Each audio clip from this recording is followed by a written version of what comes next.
So what does perimenopause feel like? So that starts about 10 years before menopause.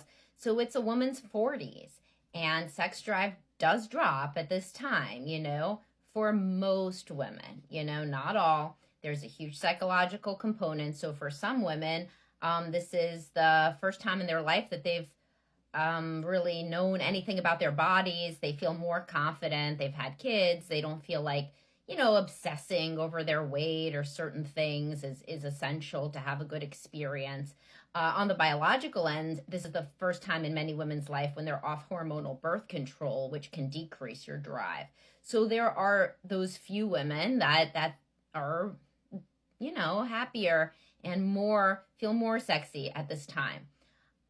It's negligible, that's negligible.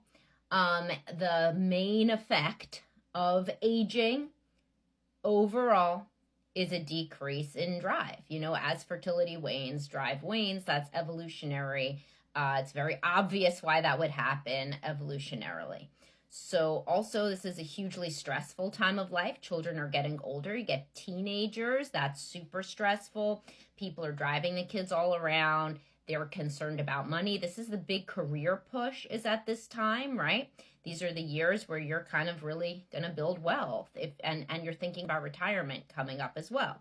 There are also aging parents. So there's a lot of stressors in addition to the biological effects of age and hormonal changes.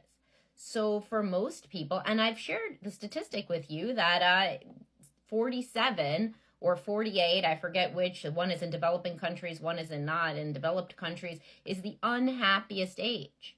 So this isn't just conjecture, So if you are with a woman who's in perimenopause, which leads to mood changes and decrease in drive, then be supportive, be empathic. For most women, this does not mean that they cut off intimacy altogether. In a loving marriage, that's not what happens. But do they want it the same way? No.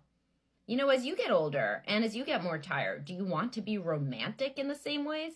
No. Do you want to hear her stories from work at the same level? No. This used to be understood, that there's a novelty effect and youth is a thing. But now with advances in, technology, etc., many people just think they could live in the same ways forever. That's not true. That's like something out of the Twilight Zone.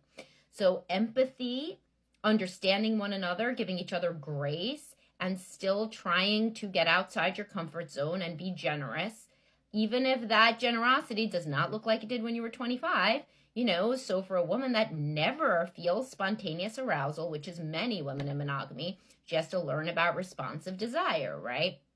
For a man that never feels like being romantic because he is massively stressed and financially anxious and driving the kids around and coaching, sports and all of this, he has to think about scheduling date nights and doing more cute little things that he wouldn't usually think of. It takes two to tango. Couples therapy can help if this is a really, really difficult time for you as a couple.